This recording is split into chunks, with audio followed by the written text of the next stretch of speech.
My fiancé refused to let me attend my best friend's funeral because it was on our anniversary weekend, so I ended the engagement and let her watch me move on without her. I never thought I'd be the kind of guy who writes something like this. But here we are. Maybe I just need to get it off my chest. Maybe I just want her to see it. Maybe I want her to know what she lost. Melissa and I were together for 3 years, engaged for 1. I thought we had a solid relationship, one built on mutual respect, love, and shared goals. I wasn't blind to her flaws. She was opinionated, stubborn, and had a strong need to be in control, but I chalked it up to her being a go-getter, someone who made things happen. She liked to plan every little thing, from our date nights to weekend getaways, and I didn't mind. I figured it was just her way of showing she cared. Looking back, I can see how she shaped everything in our relationship to fit her version of what life should be. But at the time, it just felt like she was good at keeping things organized. It wasn't until things started clashing with my priorities that I realized just how little say I actually had. One of the biggest sore spots between us was Jake, my best friend since we were 12. Melissa didn't hate him, not outright, but she never liked him either. She'd smile when he was around, make polite conversation, even laugh at his jokes. But the moment we were alone, she'd slip in little comments. Jake's nice, but don't you think he's a bit of a bad influence? I just feel like sometimes he distracts you from things that are more important. It's cute that you two are still close, but at some point, don't you think childhood friendships kind of fade out? It was always subtle, never enough to start a fight. Just enough to make me think about what she was saying. Enough to plant the idea that maybe I was being immature for keeping such a close bond with my best friend. I should have pushed back harder, but when you're in love with someone, you don't always see what's happening in the moment. Melissa and I had been planning our wedding for months. She was all in, managing every little detail, down to what shade of flowers would go best with the venue lighting. I let her take the lead because it was important to her. And honestly, I didn't mind. I figured, as long as we ended up married and happy, the details didn't matter. At the same time, Jake was going through the worst battle of his life. He had been diagnosed with a rare, aggressive form of cancer. The doctors weren't optimistic, but Jake being Jake, he fought it with everything he had. We all believed that if anyone could beat the odds, it would be him. I tried to be there for him as much as possible, but the stress of balancing everything, his illness, my job, the wedding planning, and Melissa's constant need for my attention, was weighing on me. Melissa never said not to spend time with him, but I could tell she didn't like it. She'd sigh when I'd leave to visit him. She'd make passive comments about how I seemed distant when I came back. Once, when I canceled a date night because Jake was having a particularly rough day, she just smiled and said, "I understand." But there was an edge in her voice that told me she didn't. Then came the breaking point. Jake lost his battle. He passed away on a Monday. I was at work when I got the call from his sister, and I barely remember the conversation, just that my legs felt like they'd been knocked out from under me. The world kind of blurred. I left work early. Melissa was home when I walked in, and when I told her, she hugged me, said all the right things, even made me tea like she always did when I was stressed. I thought, maybe, just maybe, this would be the moment she stepped up, the moment she showed me I was marrying the right person. Then the funeral arrangements were announced.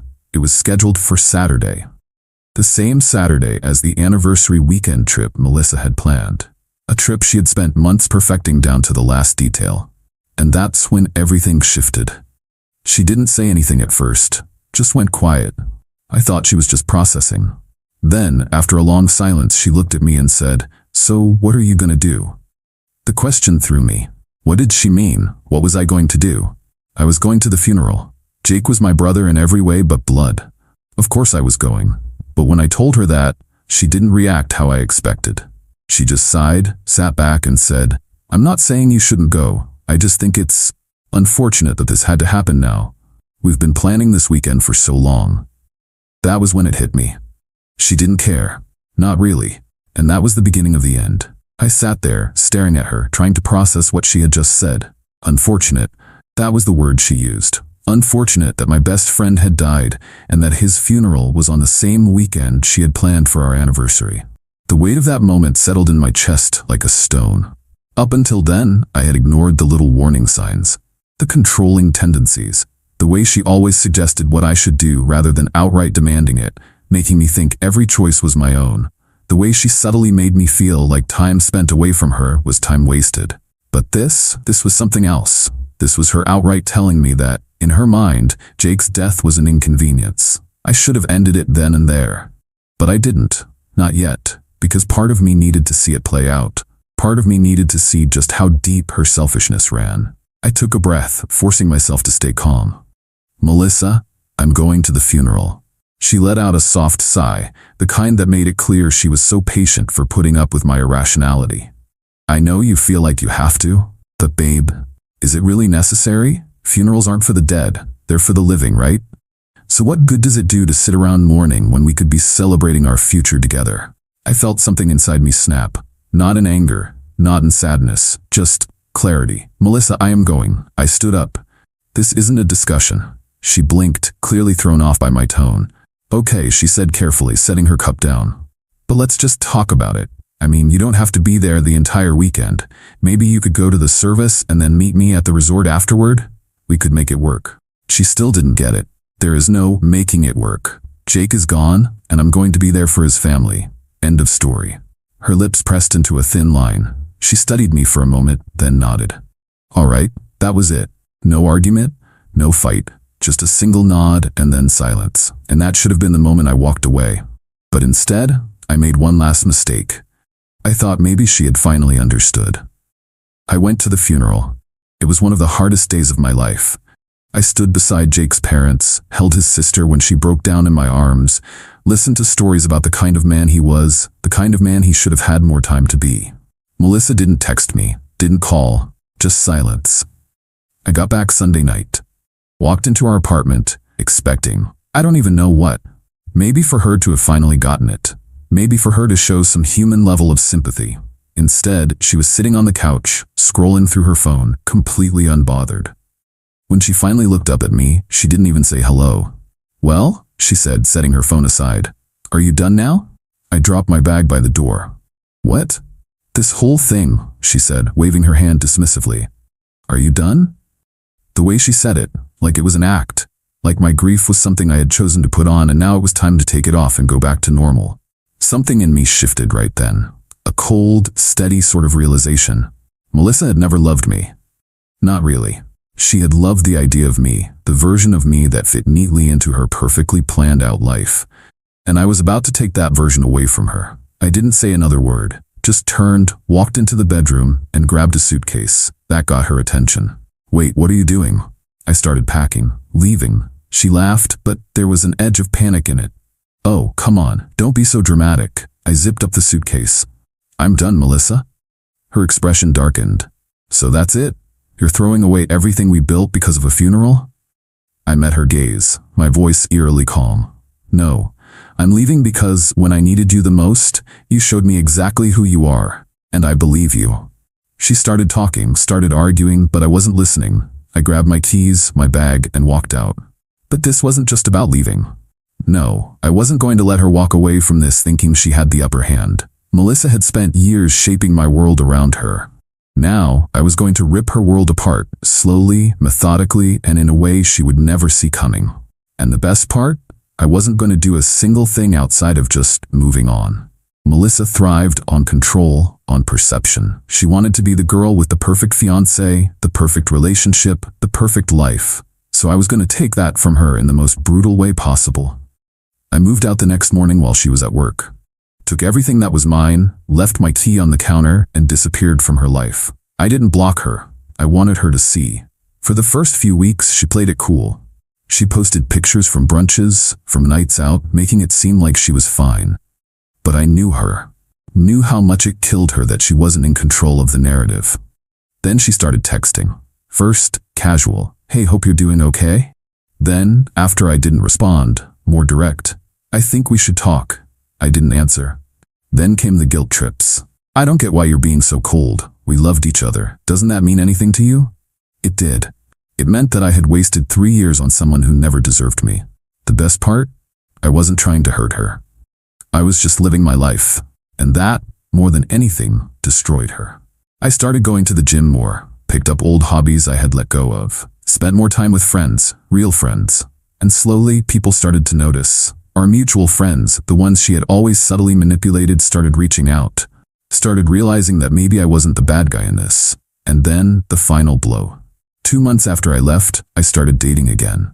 Not just anyone, but someone who was everything Melissa wasn't. Kind, supportive, and genuinely happy for me.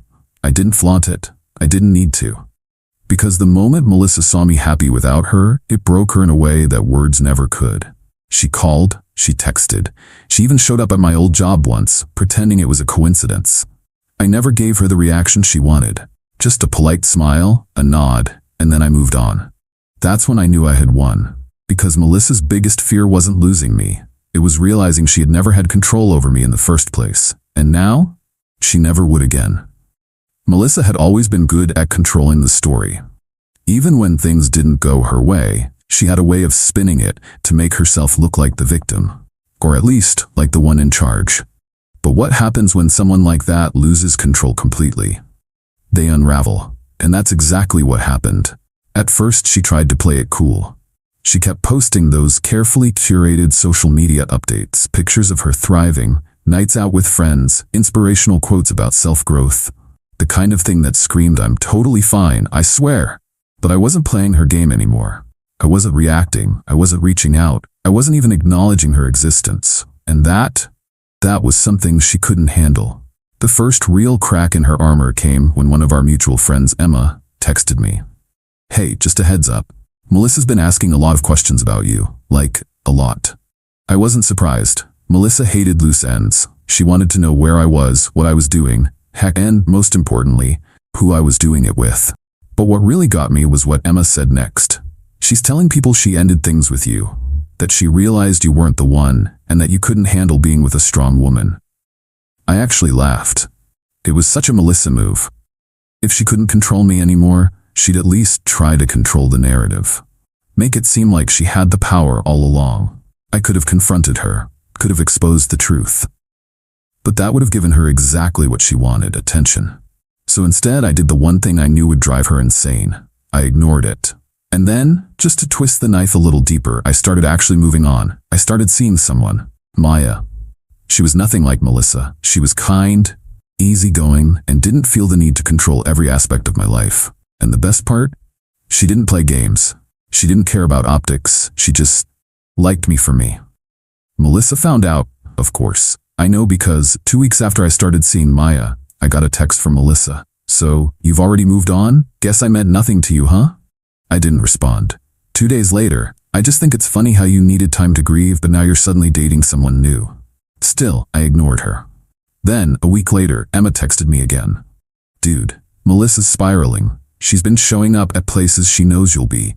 She literally ran into me at brunch just to ask about you." I wasn't surprised.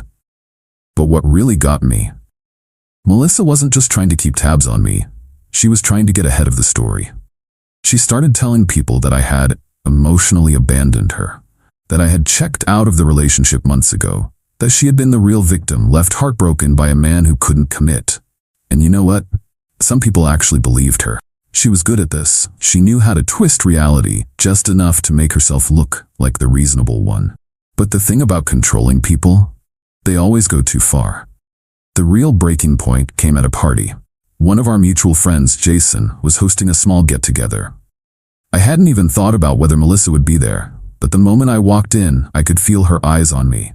She was sitting with a group of people, laughing too loudly, tossing her hair in that way she always did when she wanted to make sure people noticed her. And then, just as I was about to turn away, she saw me. For a second, I thought she'd ignore me. Play it cool. But no, she stood up, drink in hand, and walked straight over, loudly, confidently, making sure everyone was watching. "So," she said, tilting her head. "Maya, huh?" I took a slow sip of my drink. "Yep." She let out a breathy little laugh. "Wow, didn't take you long, did it?" I didn't take the bait, just gave her a polite smile and said, "Glad to see you're doing well, Melissa." She blinked, clearly thrown off by how unbothered I was. Then, before she could stop herself, she scoffed, "You know, it's actually pathetic how easily you replace people." There it was, the mask slipping. I just tilted my head. "I didn't replace people, Melissa. I replaced you." The look on her face? Priceless. She opened her mouth, probably to throw some insult my way. But before she could, someone, Emma, bless her, cut in and said, "Oh my God, Melissa, just let it go." And that was the final straw. Melissa had spent years carefully curating her image, making sure she was seen as the perfect girlfriend, the perfect fiancée, the one who was always in control. But now, people were seeing through her. That night, she left the party early. And after that, everything started falling apart. More and more people started realizing what kind of person she was. I didn't have to do anything. She was unraveling all on her own. A few weeks after the party, Melissa did something I never expected. She called me. Not a text, not a snide remark through mutual friends, a real, actual phone call. I let it go to voicemail. When I finally listened to it, her voice was shaky on the edge of breaking. I don't know what happened. One minute we were planning our future, and the next you're gone. I miss you. I don't understand how you could just leave like that. I almost felt sorry for her. Almost. Because the truth was, Melissa had never expected consequences. She thought she could manipulate, control, and guilt-trip her way through life without ever losing. But she lost me. She lost the version of herself she had carefully built up. She lost her influence over the people around her. I never responded. And that silence? That was my final move. Melissa wasn't the type to accept losing. But this time, she had no choice, because I was gone, and no amount of spinning the story could change that. Eventually, she stopped trying. The messages slowed, the random run-ins stopped, mutual friends stopped bringing her up altogether. It was like she had finally realized that for once, she couldn't rewrite the ending. And me? I was happy. Really happy. I had Maya, real friends, a life that was mine again. A life I had almost let Melissa take from me. In the end, I didn't need some grand revenge. I didn't need to expose her, humiliate her, or take her down. I just had to let her destroy herself. And she did.